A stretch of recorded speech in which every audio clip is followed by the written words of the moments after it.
Bonjour et encore une fois, bienvenue sur Orientation Azimuth et tout particulièrement en ce qui concerne le noisetier. Parfois appelé le coudrier, le noisetier.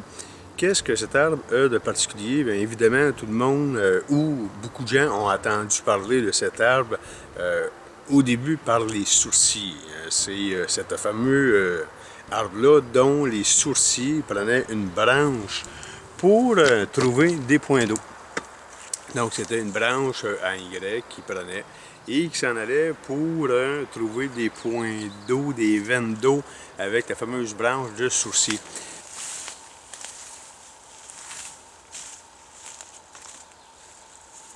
Mais il y a certains gens que ça marche mieux que d'autres et les gens se promenaient avec ça ici. Et dès qu'il y avait une veine d'eau, la branche descendait. Je l'ai essayé personnellement moi-même, puis ça fonctionne aussi. Mais il faut avoir des points d'eau, puis il faut vraiment avoir un coudrier pour faire ça. Ça sera à vous de tenter l'expérience. Mais évidemment, en frais de survie en forêt, on parle surtout de question de manger la noix ou la noisette qui provient du fameux coudrier ou du noisetier. Vraiment délicieux. On parle de question de survie. Donc, c'est un arbre vraiment à identifier quand vous allez vous promener en forêt, le fameux noisetier. On peut constater qu'il y a plusieurs noix ici. Parfois, ils vont venir en deux. Ici, on les voit, il y a plusieurs noix ici. Comme ça ici. Je vais en prendre un avec la branche ici, pour vous montrer de plus près cette noix-là ici. Donc, la noix qu'on vient de trouver ici, ceux qui connaissent un peu le boulot, ben, la feuille ressemble un peu plus pointue, moins ronde, mais un peu dans la même famille que je pourrais dire ici.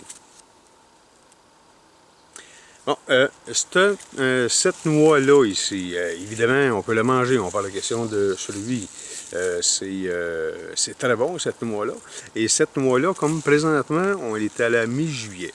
Il reste encore, je dois dire, une quinzaine de jours avant que cette noix-là ici, ça va venir brun un petit peu là.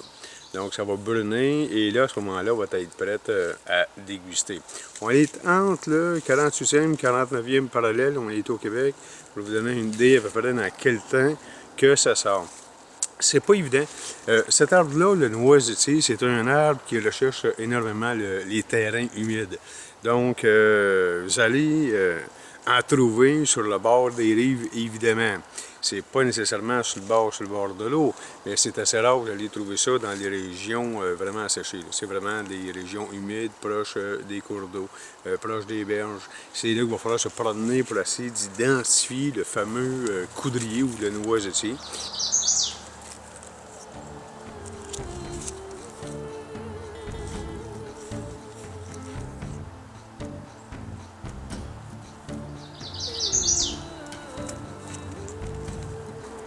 Il faut vraiment enlever. La noix est à l'intérieur, ici. Là. Il faut vraiment enlever.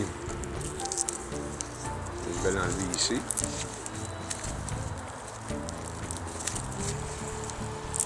On pourrait appeler ça quasiment l'écaille, mais c'est pas l'écaille, mais c'est la membrane à l'extérieur.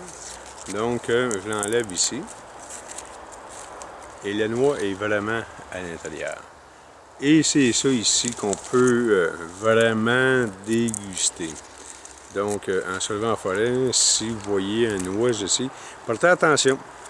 C'est pas évident les premières fois, quelqu'un qui n'a pas l'œil habitué pour trouver le noisetier va voir ce genre d'arbre-là. Souvent, on peut confondre avec des zones. Donc, on va se promener sur le bord des forêts, on pense que c'est des zones, puis bien souvent, ça peut être une série de noisetiers. C'est pas évident à identifier pour quelqu'un qui n'est pas habitué. Quand je dis qu'elle ressemble beaucoup aux zones, les zones vont présenter un petit chaton plutôt que d'avoir des noix après. Donc, je l'ai ici. J'ai vraiment ma petite noix ici.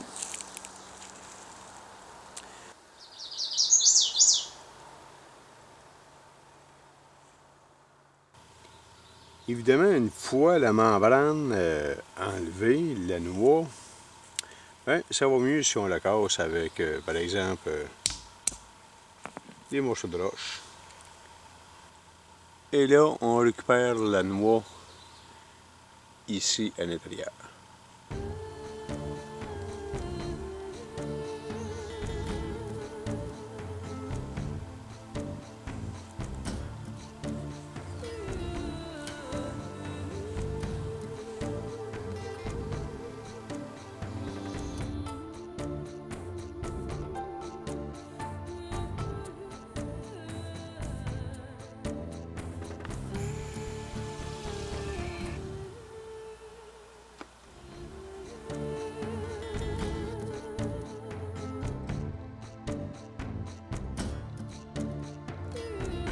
Ça ici, les noix du noisetier ou du coudrier, appelez-les comme vous voudrez, c'est un terme qui est assez commun pour ce type d'arbuste-là.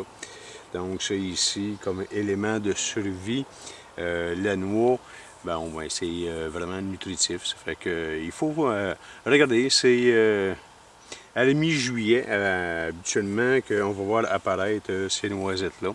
Donc, par curiosité, même si vous n'êtes pas en survie, dans le temps de juillet, essayez d'observer un petit peu cet arbre-là. Là, ça va être plus facile à identifier quand vous allez voir les noisettes.